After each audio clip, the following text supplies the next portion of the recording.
இரவு 10 மணிக்கு என்னுடைய கையில் ஒலிபெருக்கி தந்தார்கள். கலைஞர் அடுத்த நாள் காலை 7:30 மணிக்கு வந்தார்.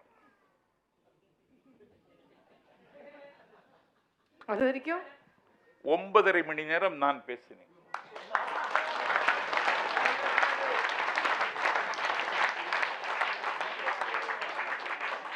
அது எல்லா பத்திரிகைகளில் செய்தியாக வந்தது.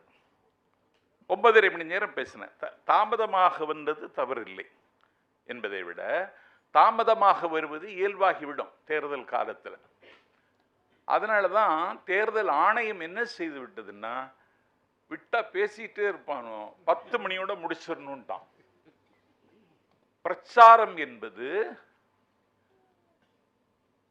அறுவடை செய்வதல்ல, பிரச்சாரம் என்பது விதைப்பது. இன்னைக்கு பிரச்சாரம் செய்ய முடியாத ஒரு நெருக்கடிக்கு தேர்தல் ஆணையம் உங்களையும் என்னையும் இன்னைக்கு தள்ளி இருக்கு.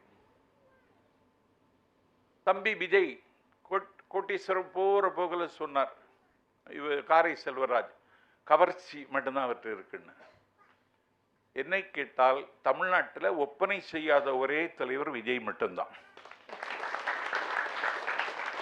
வேற எல்லா தலைவர்களும் சாப்பாட்டுக்கு செலவழிப்பதை விட டைக்கு அதிகம் செலவழிக்கிறார்.